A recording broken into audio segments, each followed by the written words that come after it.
Hello, my dear friends. I'm glad to come your way again today. It's always a pleasure for me to stop by and brainstorm with you on the issues of life. Remember that we are in the game of proposing solutions to whatever we think is a problem in our society.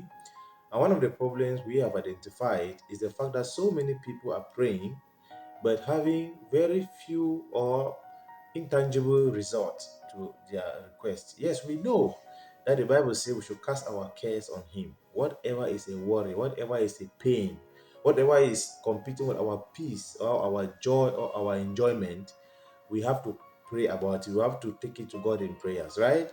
The problem is, yes, after praying, we don't get to hearing what God says. And we have shared a lot with you in this series on how God does all of this, right? But today I want to make you understand what makes God speak more to a person. What makes God to speak more to a particular person that before you talk, He has already answered. Before you come, He is already willing to respond. They are very simple things. The first thing is that in this person's life, sin is a frowned at thing. That you are not someone who enjoys committing sin. Nobody is perfect. Our perfection is Christ. Our perfection is that we have worn a particular dress. Remember, I think it's Matthew 21 at the wedding feast. Every guest that came was given a robe. That robe represents Christ. That before you enter the presence of God, you must be properly dressed. And remember, the guest that decided to put that robe away was sent out of that occasion because he came there in his own dress, not in the outfit of the occasion. God has given every one of us a particular outfit. That is salvation. That is the righteousness of Christ. We are all clothed in that robe before we can approach Him, right? So we don't come to God based on our righteousness. But there are so many people that put away that robe and they are coming to God. God will not even listen to you. God will be asking Himself, who invited you to this occasion? Put him outside, right? It becomes offensive to God. When you approach God in your righteousness, you become offensive to Him. They put you out of the way, just put you out of that occasion. So sin in your life is deliberately hurting or rejecting salvation. So, but if you are someone who has hidden yourself in that garment, you have put that garment upon you, your prayers will be easily accepted because you are not coming based on merit, you are coming based on grace and mercy, right?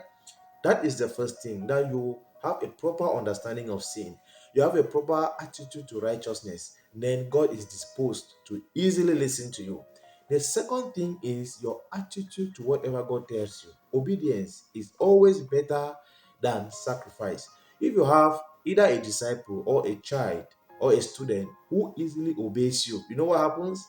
You will easily notice when that child is not in the house or that student is not in class. You will easily notice that person. It is normal, it is natural, right?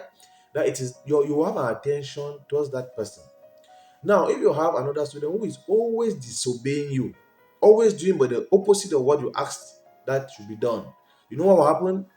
You will easily wish that this child should be taken out of your class. So, someone who easily obeys whatever God tells you to do, you attract more of God's instruction. You attract more of God's heart. You attract more of God's attention.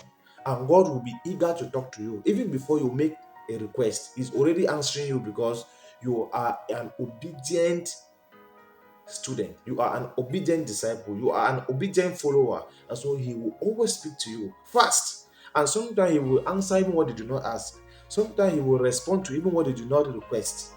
Solomon got more than he requested for. He requested for wisdom to rule his people, but God added riches to him. God added long life to him because he pleased God. When you are such a person that you easily obey God, you will attract from God more than you even wish or more than you expect, and it will be joy for Him to do it to you all the time. So, these are the two things that will make God eagerly speak to anyone at any time.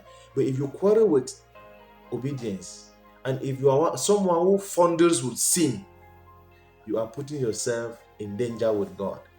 Okay, my dear friends, I leave you with this, and I just wish it will be a blessing to you. Bye bye.